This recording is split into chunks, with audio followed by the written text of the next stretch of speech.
Hello, and welcome to the Brutal Iron Gym podcast, where our goal is to cut through the BS and deliver the brutal truth about topics related to health and happiness. Today's podcast number 1936. The topic is training, and the title is Programming Tips to Better Address Weaknesses.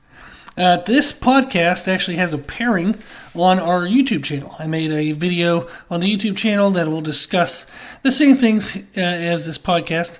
Now, currently, the YouTube video would be very short, just 5-6 minutes, and then I thought it might be nice to dive a little deeper into the details with this podcast, and I like the idea of getting to pair a podcast with a video because it allows me to just cover more information on specific topics. So, for example, the topic today was sparked by a conversation with one of my clients who's a personal trainer, and we were talking about how to improve weaknesses for their clients, whether it was weaknesses in muscle development, strength development, maybe they wanted to burn extra calories. We were just talking about different ways to catch up on weaknesses, but also ways in which they weren't so specific, it was only for that client. They wanted to know ideas that they could use for any client. So I thought it was fun, made a good video, hopefully, and then we'll hopefully make a good podcast. So what you'll see in that video and what we're going to talk about today are 3 tactics you can use in your programming. One is to train on back-to-back days, and I'll explain all 3 of these here in deeper detail in a second. Number 2 is the use of non-competing exercise pairings, and I'll unpack what that meant. And then number 3 is circuits to maximize training volume. So the first one, back-to-back training days.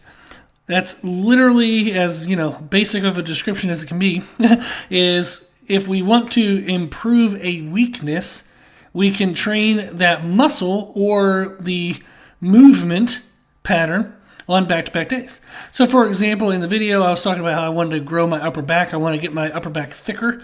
I have a relatively thick, relative to the rest of my body and the rest of my back, I have relatively thick spinal erectors, and I've actually been trying to bring them down so I can bring up the aesthetics of my upper back.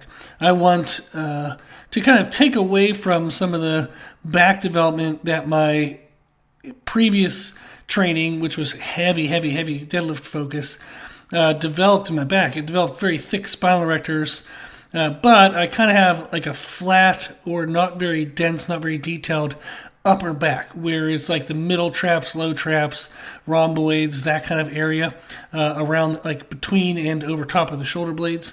So I want to bring that area up while bringing the spinal erectors down and even my abdominal thickness, the thickness of my rectus abdominis, my six-pack muscle, and then the thickness of my obliques. So I've been doing that, and it's been a good adventure. I can definitely see the change. I've been actually doing that for a little over, I think maybe it might even be a year and a half. I don't even know at this point. Maybe a little longer, maybe a little shorter. But it's definitely been a huge difference, and I can see it in my own photos, progress photos that I take. So I'm very happy with the progress, and I'm going to continue to use that technique of training my upper back on back-to-back days. One of the other benefits of it is way back when, before I opened the Brutal Iron Gym back in 2011, I partially tore my bicep tendon on my right arm.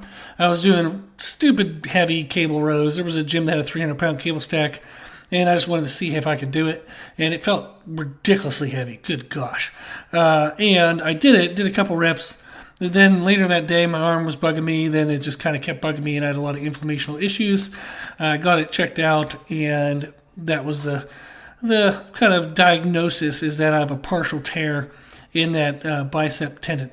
Now, I could decide to get surgery, but they said it's torn about halfway.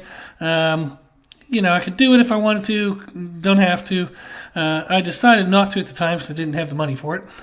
And then also, I have an injury to my left bicep. I know. Frustrating. But I tore the upper part of my left bicep, the upper outside part of the bicep, trying to pick up a heavy stone one time. It was back in like 2020. My wife and I were stressed with taking care of her mom after a stroke. We weren't eating well, weren't sleeping well, and I wanted to just see if I could do it because I was getting frustrated with the inconsistency of training, the inconsistency of nutrition. Just wanted to be like, I just want to do something fun, something heavy, and just feel good and move something around that day. Well, the complete opposite happened is I partially tore that bicep. Super bummer of a day. So what that has led to is both of my biceps are, they're just not in peak condition. So that means when I train my back, as much as I know how to kind of mentally disassociate, mentally disengage my biceps as much as possible during back training, it still does have an impact on the heaviness that I can use in back training and exercise selection. I have to be careful with exercises that I would do either back-to-back as a superset or a pairing as a circuit, or just literally I would do one exercise, then completely, then move into another exercise. There are certain ones that if I do back-to-back, it feels like it's kind of risky on the biceps. So I have found that my back will develop better and I have less risk of re-injuring my biceps by doing my upper back on back-to-back days. So that's another tactic I'll use for clients who have injuries that might limit the weight load or the per session volume that they can perform in their workouts. Is using back-to-back training days is a great way to get around any kind of injury limitation. So that's super helpful. You can do it like I'm talking about my back because that was what was in the video, but you can do it for shoulders, chest, legs, glutes, calves, you name it, we've done it. Now, that's great for growth because you can create good muscle damage, which stimulus for growth, but you can also use it for strength. So, for example, training your upper back the day before deadlifts is a great way to then feel your lats better during deadlifts to make sure you have lat tightness, lat engagement, because they're going to be a little sensitive, they're going to be a little sore from the day before.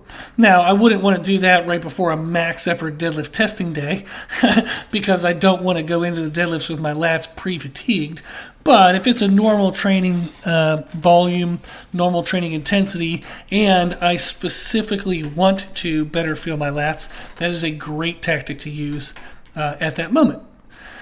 Another tactic would be doing leg training, specifically glute training, before bench press. And that's a better way to then feel leg pressure and leg drive in bench press because your legs are going to be a little sore.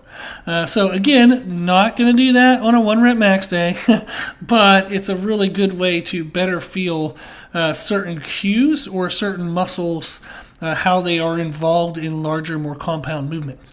So it's a great way to bring up muscle growth, great way to bring up strength by improving mind-muscle connection and mental awareness for cues. You can also, by creating greater muscle damage, you can actually push the caloric recovery demand between workouts, and that can actually push for greater fat loss. So there are many benefits and many ways to strategically use back-to-back training days, but I thought that would be fun to kind of give that example. Typically, if we're going to do that, day one, you're going to choose typically heavier compound movements, the more risky stuff. You don't want to ever get injured, but if you're going to think about, okay, if I'm going to do a workout, here are the bigger, heavier lifts that I would normally do. These are the smaller, more isolative lifts. You would do the bigger, heavier ones on day one. You would do the smaller, more isolative exercises on day two. So you do the more risky stuff on day one and less risky stuff on day two, because on day two, you're going to be pre-fatigued, pre-damaged, pre-stressed, so you're not going to look for maximal rest. Then the second programming tip we can use are non-competing exercise pairings. We actually have a podcast, which would be really great to check out, is podcast 1926. So not too many ago, just 10 ago. And it talks about how to program exercise pairings so that we can better understand the concept of non-competing exercise pairings. In the video, I was explaining the example of using ladder raises within the circuit for a back workout. So I was doing 2 back exercises, then ladder raises. And the reason why was I want to catch my back up. It was the second day of training my back, but I also want to get extra touch on my shoulders. So if somebody were to ask me, what do you want to get bigger? I would say everything. They say, what do you think is, too small in your body? Everything. So I'm always trying to find ways to get as much volume as I can eat and sleep to recover for. But that is another tactic, is whether you're doing a body part that's been doubled up or just a random body part, you can pair a non-competing exercise with that movement or that focus for the day as a great way to just get an extra volume boost on weaknesses. So, for example, you could do calf raises on chest day. Calves are not going to take away from chest performance, so they're non-competing. But it's a great way to get an extra volume in on the calves while you have to take a rest for the chest movements anyhow. So now, granted, if you're in a commercial gym, you might not have access to multiple pieces of equipment, but you can use free weight movements. So you can just pair together a non-competing free weight movement with a free weight movement that you're doing for the intended muscle of the day. So just a goofy random example, say you're doing one-arm dumbbell rows. Okay, I'm going to then take the dumbbell and maybe I'll do a single leg stiff leg deadlift. So that's a great way to get some extra glute work in while I'm also training my upper back. That's just a quick example. There's about an infinite amount you can think of. But using non-competing exercise pairings is a great way to just add in extra volume for any weak muscle or weak kind of movement component that you want to add into the training. A goofy example also for like fat loss is on an upper body day, maybe I just add in 10 bodyweight squats for every set of upper body movements I do. So maybe I end up doing 10 sets or 12 sets of upper body working sets. So maybe I add in 10 sets of 10 reps on bodyweight squats in between each of those. And now all of a sudden I've done 100 reps of bodyweight squats, help me burn more calories. But bodyweight squats won't necessarily take away from the recovery capacity, so I won't like delay my next leg day. I'll still be able to train a leg day just because I did 10 sets of 10 on bodyweight squats, but I will burn more calories in that workout by doing 10 sets of 10 on bodyweight squats than if I weren't. So there's a lot of strategies and ways to use these cues for fat loss, muscle building, or strength. The third thing we have is a very basic concept of just using circuits. In that podcast 1926, again, it's titled How to Program Exercise Pairings, we talk about when it's best to pair exercises together to make a circuit, the different ways in which you can do that, whether it's competing, non-competing, and then there's other strategies. But then we also talk about when it's best to just do an exercise on its own by itself.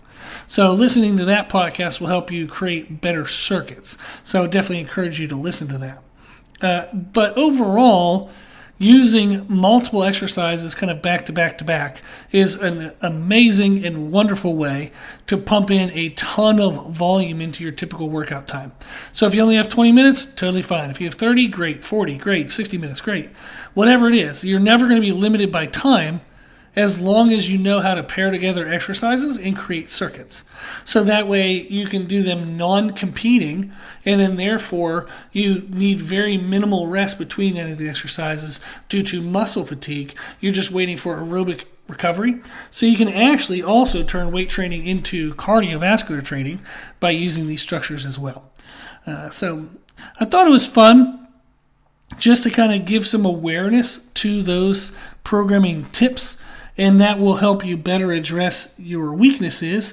And again, the tips are to train on back-to-back training days, use non-competing exercise pairings, and then use circuits to maximize training volume. Check out that check out the video on our YouTube channel that will pair with this podcast.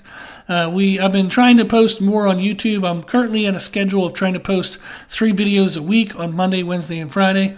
I would love to do more, but at right now I'm struggling to get all the free stuff in along with all the paying client stuff. So a podcast a day and 3 videos a week is so far pretty good for consistency. We'll slowly work to increase that. I would love to do a video every day and a podcast every day, and I'll get there. Just take some time with rearranging my daily structure. And then if you have any questions or any requests for a podcast, or if you have any requests for a YouTube video. So if you go to our YouTube videos and you're like, oh, this all stuff, hopefully looks good, but maybe you want to learn more about XYZ, let me know what that is, and I'll make a video for you, just like I will always make a podcast anytime somebody sends in a topic request. Cool. Well, if you have any questions, if you need anything, just shoot me an email at brutalirongym@gmail.com. If you like the podcast, please share the podcast. If you like the podcast, please consider donating to support the podcast, which you can do on our website. Also, if you like the information we share in the podcast, you can find more from us on our social media channels. You can find us and follow us on Instagram and YouTube under the name Brutal Iron Gym. As always, I hope this was helpful, and thank you for listening.